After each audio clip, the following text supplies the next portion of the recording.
Nintendo is a company that tends to do their own thing. Throughout the decades, they've been known to take risks and think outside of the traditional gaming box.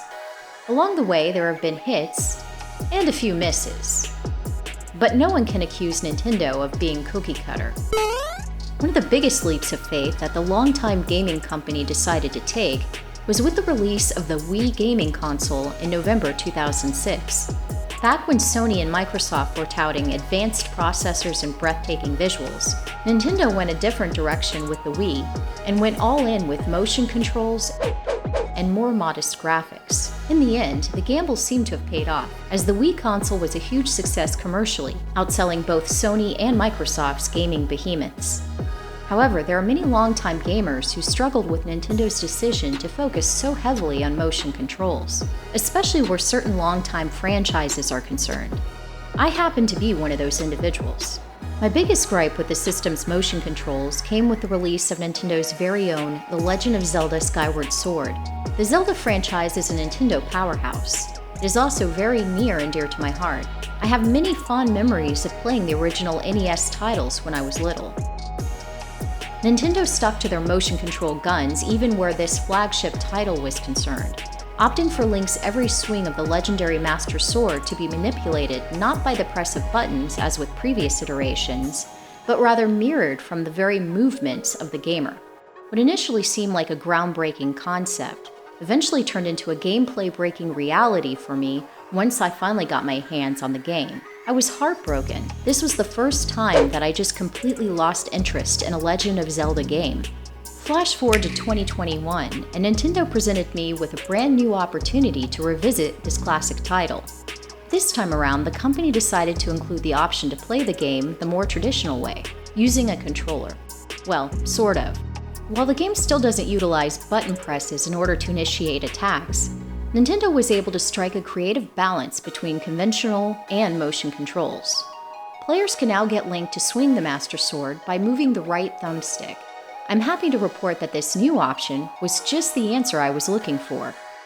Not only did Nintendo make modifications to the control options of this Zelda title, but they also gave the decade-old title a fresh coat of paint, so to speak, by giving the graphics a high-definition overhaul. And the game looks gorgeous.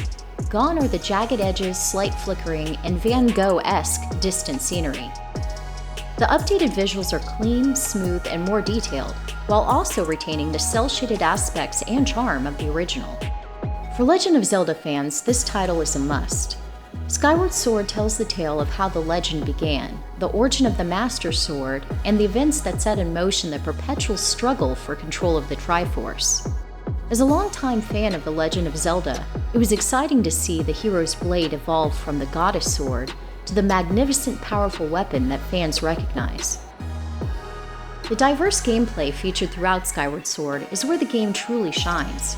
Not only do you have the ability to traverse the skies above the land that will eventually become Hyrule, you also get to briefly sail a tiny boat, burrow underground like the mole-like magmas solving puzzles, and get to use magical stones that manipulate time in your immediate environment.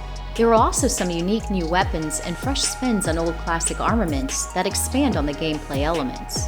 Another aspect of Skyward Sword that I found interesting was how the game requires the player to revisit the same location multiple times. As the game progresses, we see new sections of the familiar regions revealed, and even witness these areas evolve in certain instances. The primary villain in Skyward Sword, Girahim, is different from antagonists in previous titles. Nintendo upped the creep factor with this guy.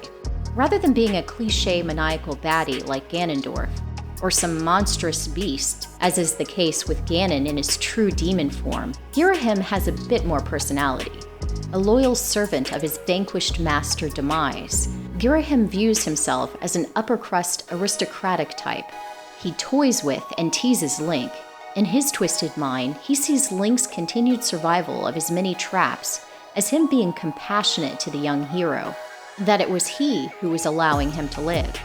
He ends up coming across as a predator playing with his food. Nintendo has a long history of including numerous interesting and often colorful side characters in the Legend of Zelda games. This title was no exception. However, Skyward Sword features a standout side character this time around. The character Groose, Link's rival, begins the game as an egotistical jerk.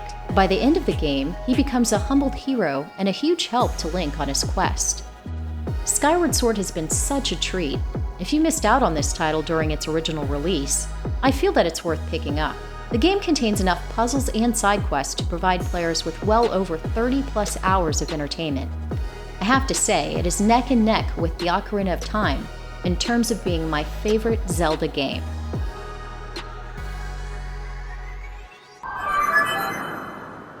Mari, まだ、まだ。